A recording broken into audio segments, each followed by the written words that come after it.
अंधेरे में सीटी। बरसात का मौसम था। मसूरी की पहाड़ियों पर गहरे बादल छाए थे।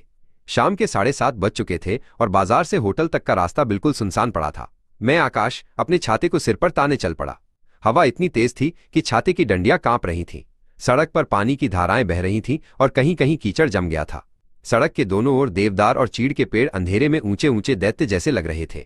मैं मन ही मन बड़बड़ाया, काश टैक्सी मिल जाती, पर अब तो सब दुकानें बंद हो चुकी हैं।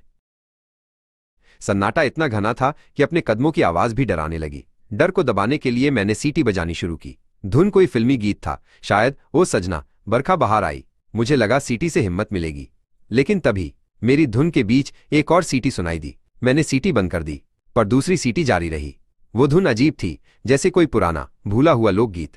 मेरे दिल की धड़कन बढ़ गई। मैं रुक गया और ध्यान से सुनने लगा। बिजली चमकी। दूर पेड़ों के बीच मैंने एक आदमी की परछाई देखी, लंबा, झुका हुआ, कंधे पर कुछ लटकाए।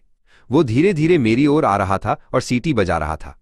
उसकी सीटी की धुन अजीब थी, जैसे कोई पुराना लोकगीत। मैंने हिम्मत करके पुकारा, का कौन है वहां? कोई जवाब नहीं, सिर्फ वही सीटी। वो परछाई अब और भी करीब आ चुकी थी और उसकी सीटी की धुन मेरे कानों में गूंज रही थी। फिर बिजली चमकी और मैंने साफ देखा, उसके चेहरे पर न आंखें थीं, न नाक, न होंठ, बस एक सफेद धुंध सा चेहरा। लेकिन सीटी की आवाज उसी से निकल रही थी। मेरे गले से आवाज नहीं निकली। पैर जैसे जमीन से चिपक गए। मैं चीखना चाहता था, पर आवाज नहीं निकली। मेरा पूरा शरीर कांप रहा था। मैंने छाता फेंका और भाग पड़ा, बिना पीछे देखे। किसी तरह गांव तक पहुंचा। वहां चाय की दुकान पर कुछ लोग अंगीठी के पास बैठे थे। मुझे कांपते देख सब उठ खड़े हुए। क्या हुआ बाबूजी? दुकानदार किशन ने पूछा। मैंने हांफते हांफते कहा, वो सीटी बजाने वाला आदमी। जंगल में किशन ने मुझे एक कुर्सी पर बैठाया और गर्म चाय का कप थमा दिया। अरे, तुमसे पहले भी कई लोग देख चुके हैं उसे। एक बूढ़ा लकड़ी काटने वाला देवराज हंस पड़ा। का कौन है वो? मैंने डरते हुए पूछा। बूढ़ा देवराज गंभीर हो गया। 20 साल पहले उस रास्ते पर एक आदमी की हत्या हुई थी। वो भी हर रात सीटी बजाकर घर लौटता था। उसका नाम बंसीलाल था। गांव में सब उसे उसकी सीटी से जानते थे। एक और आदमी, रमेश ने जोड़ा, मेरे चाचा ने भी उसे देखा था। वो कहते थे कि अगर कोई उसके पास रुक जाए तो वो उसे अपने साथ अंधेरे में ले जाता है, फिर वो आदमी कभी वापस नहीं लौटता। देवराज ने अपनी कहानी जारी रखी। बंसीलाल एक बहुत ही खुशमिजाज आदमी था। वो अपनी सीटी की धुन से पूरे गांव को हंसाता था।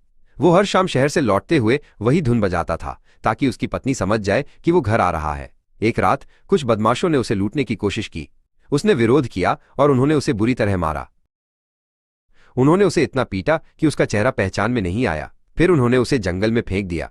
उसकी आत्मा अब भी वही धुन बजाती है, शायद अपनी पत्नी को यह बताने के लिए कि वो घर आ रहा है। देवराज ने दुख भरी आवाज में कहा। जो मैंने देखा वो इंसान नहीं था। मैंने डरते हुए पूछा। बूढ़ा धीरे से बोला, नहीं बाबूजी, वो एक परछाई है। उस रात में बमुश्किल सो पाया। कानों में वही सीटी गूंजती रही। हर बार जब हवा चलती मुझे लगता कि कोई खिड़की के बाहर सीटी बजा रहा है। मैं बिस्तर पर करवटें बदलता रहा। मेरा मन डर और उस रहस्यमयी कहानी के बीच झूल रहा था। क्या ये सिर्फ एक लोक कथा थी, या वो सचमुच एक भटकती हुई आत्मा थी जो अपनी धुन के जरिए रास्ता खोज रही थी? अगली सुबह जब मैं उस रास्ते से गुजरा तो दिन की रोशनी में सब सामान्य दिखा। पेड़, सड़क, बरसात की गंध, सब वही। लेकिन जैसे ही मैंने कदम बढ़ाए, मुझे हल्के से वही धुन सुनाई दी। क्या ये मेरे मन का वहम था, या वो सचमुच मेरे साथ चल रहा था? मैं जल्दी से वापस लौट आया, और आज तक जब भी बरसात की अंधेरी रात में सीटी की आवाज सुनता हूं, मुझे वही बिन चेहरे की परछाई याद आ जाती है जो हमेशा के लिए अपनी धुन में खो गई है।